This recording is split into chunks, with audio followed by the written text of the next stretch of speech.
आज की डेट में मनीष भाई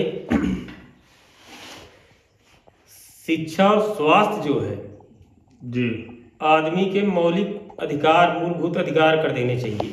सरकार को चाहिए कि जो कुछ भी करे, टैक्स तो वैसे दसों तरह के देते ही हैं हम लोग, बिल्कुल सही। एक आध टैक्स और बढ़ा ले, लेकिन आदमी की जो सबसे ज्यादा जरूरी है, परिवार की जो सबसे बड़ी जरूरत है, वो है शिक्षा और स्वास्थ्य। बिल्कुल सही बात। आज की डेट में अगर एक मध्यम वर्गीय आदमी 30,000 रुपये कमा रहा है तो आप ये समझ लीजिए कि 10,000 रुपये, अगर उसके 2 बच्चे हैं तो 10,000 रुपये फीस में चला जाता है। बिल्कुल चला जाता होगा। और बूढ़े माँ बाप है तो 10,000 रुपये दवाई में चला जाता है। बिल्कुल सही। बचत 10,000। बचत 10,000 रुपये। 10,000 में एक मध्यम वर्गीय परिवार वाला आदमी कैसे अपने घर को चलाएगा?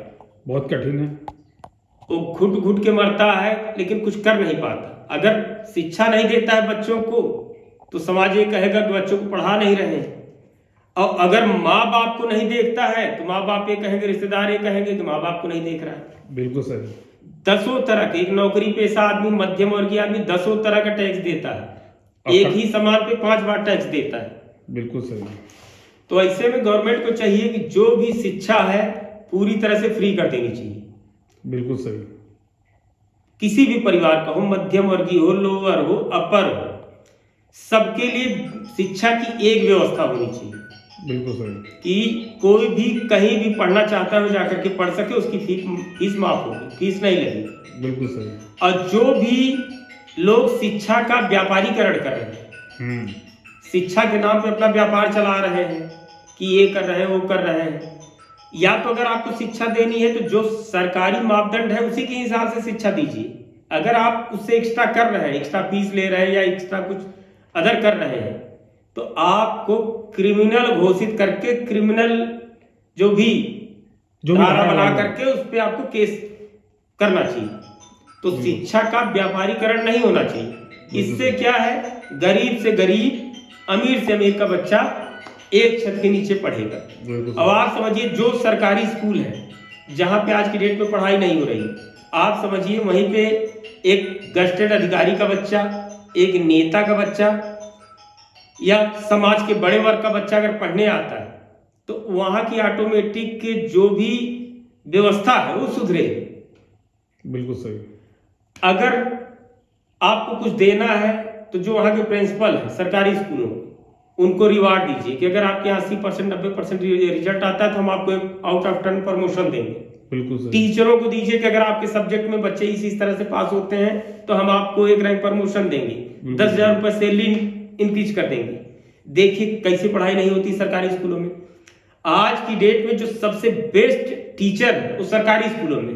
बिल्कुल सही। क्योंकि वो 2, 4, 10 साल परीक्षा की तैयारी करके, परीक्षा दे करके, कंपटीशन बीट करके, तमाम तरह के टेस्ट दे करके वो आते हैं उसमें। लेकिन उनको प्रोत्साहन न मिलने की वजह से उनका मन धीरे धीरे हटने लगता है। बिल्कुल सही। प्राइवेट स्कूलों में देखोगे आप, इंटर पास, ग्रेजुएट पास पढ़ाएगा, उनको किताब का भी सही से नॉलेज नहीं होता कि इसमें क्या है, क्या पूछ रहा है, लेकिन दुनिया भर का माया फैला करके फीस देखोगे लाखों में, पढ़ाई जीरो है।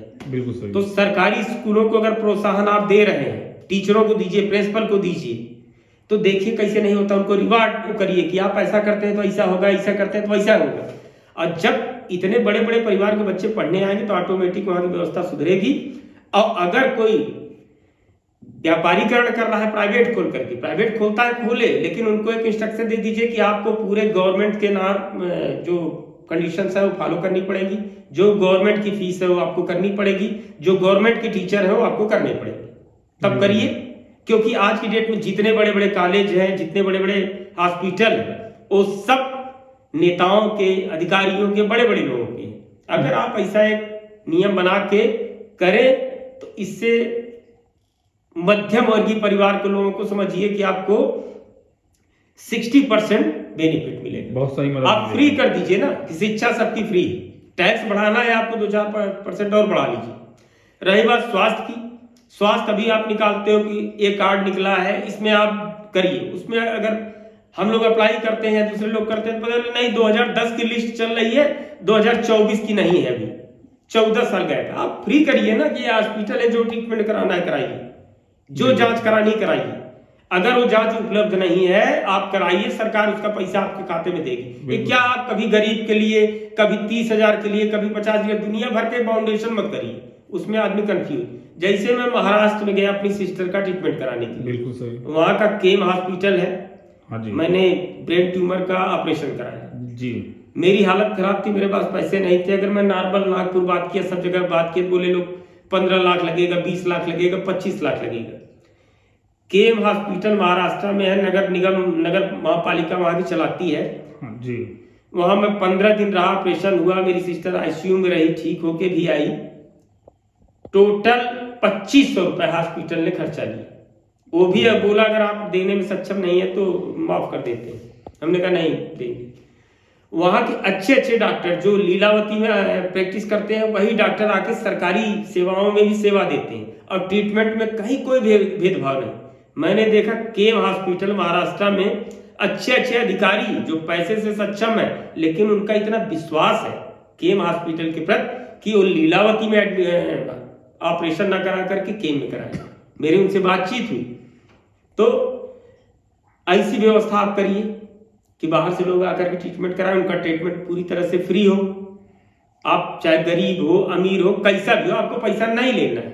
उसके लिए टैक्स बढ़ाना है, बढ़ा लीजिए। ये 2 चीज कर दीजिए, शिक्षा और स्वास्थ्य फ्री कर दीजिए टोटल। ये नहीं आयुष्मान कार्ड बना है 5 लाख का इलाज कराओ, जाओ कार्ड बनवाने तो बोल देंगे 2012 के बाद किसी का नहीं बन रहा है, 2012 के पहले लिस्ट में नाम था। अच्छा ऐसा? नहीं बन रहा है। उसी तरह से और किसी बेनिफिट के लिए जाओगे, नहीं, आपका तो अभी 69 ईयर्स है एज, 70 के बाद आपको ये बेनिफिट मिलेगी। ये क्या बकलोली है? सबका फ्री करो ना, कि बच्चा पैदा हो तब से लेके मरने तक ट्रीटमेंट फ्री है। उसके लिए हम 5%, 2%, 1% सैलरी से आपको टैक्स लेंगे, तब तो समझ में आता है। आज की डेट में 30,000, 40,000 पाने वाले की हालत ये है कि 10,000 रुपया में किसी तरह से घर चलाए, बाकी 30,000 रुपया या 70%, 80% पैसा जो होता है उसका फीस में और माँ बाप की दवाई में जाता है। अच्छा। तो अगर ऐसे में अगर कोई बच्चा कुछ नहीं, तो उसको लोग कलंकित करते हैं कि ये नहीं कर पा रहा है, वो नहीं कर रहा, माँ बाप को नहीं देख रहा। करे तो करे क्या हो, खाली उसका एक ही गुनाह है, पैदा होके गुनाह कर दिया है। सरकार की तरफ से मध्यम वर्ग की कोई वो नहीं है। इसके लिए हम किससे बोलेंगे? अपने सीएम से बोलेंगे, पीएम साहब से बोलेंगे, क्योंकि हमारे परिवार के मुखिया तो वही है। तो हम मध्यम वर्गीय जो परिवार के लोग हैं, इनकी भावनाओं को समझिए। जो टैक्स लेना हो ले लीजिए, लेकिन शिक्षा और स्वास्थ्य फ्री कर दीजिए। हमारी सरकार से बस एक ही मांग है, मतलब हमारे देश की शिक्षा भी एक विदेश स्तर की होनी चाहिए जी, कि विदेश के लोग भी यहाँ आके। आज यहाँ के लोग जाते हैं विदेश तो गौरवान्वित होते हैं कि भैया हम विदेश से पढ़ के आए। हमारे यहाँ तक्षशिला जैसे विद्यालय थे, नालंदा जैसे विद्यालय थे, जहाँ के विदेशों के लोग आते थे पढ़ने के लिए। टीचर भी होते थे तो विदेशी होते थे। आज की डेट में यहाँ के लोग ऑस्ट्रेलिया गए, अरे भैया ऑस्ट्रेलिया में ऐसी कौन सी चीज है जो यहाँ नहीं है। अमेरिका गए, अमेरिका में ऐसी कौन सी चीज जो यहाँ नहीं है। केवल ये है कि यहाँ की शिक्षा व्यवस्था को पूरी तरह से भ्रष्ट कर दिया गया है। जो योग्य लोग हैं उनको प्रोत्साहित नहीं किया जा रहा है, जिसकी वजह से वो दूसरे व्यापार में चले जा रहे हैं, और जो अयोग्य लोग हैं वो इसका व्यापारीकरण कर रहे हैं, ताम झाम दिखा करके केवल पैसा कमाने का धंधा बना लिए।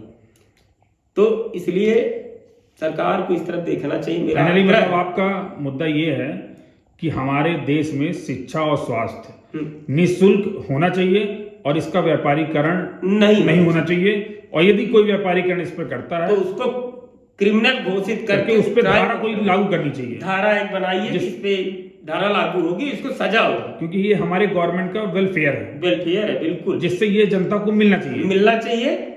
टैक्स नहीं आ रहा है, टैक्स आप बढ़ा लीजिए, थोड़ा सा और बढ़ा लीजिए। बिल्कुल सही। पूरे देश से टैक्स आएगा, आपको कहाँ जरूरत पड़ेगी। महाराष्ट्र में, एक छोटा सा स्टेट महाराष्ट्र, वहां की मेडिकल व्यवस्था इतनी अच्छी है कि बाहर का आदमी जाता है तो आंख में आंसू आ जाते हैं।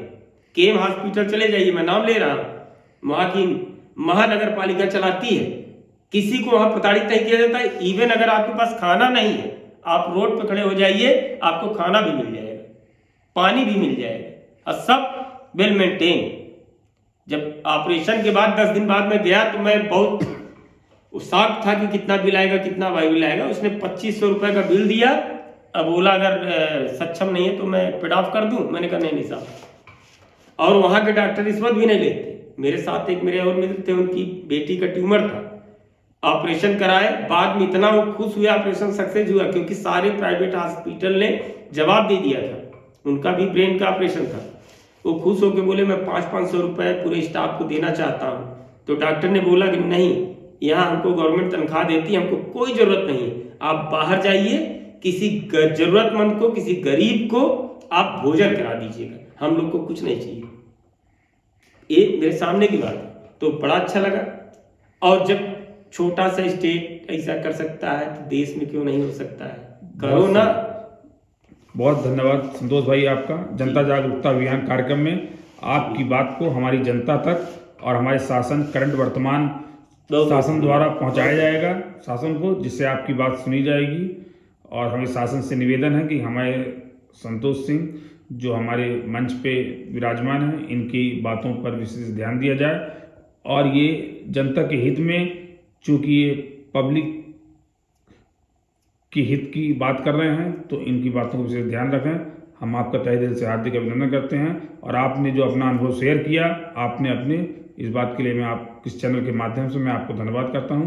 कृपया सभी दर्शकों से निवेदन है कि यदि हमारा चैनल अच्छा लगा हो तो कृपया लाइक करें, शेयर करें, सब्सक्राइब करें। संतोष भाई धन्यवाद आपका। धन्यवाद, बहुत बहुत धन्यवाद।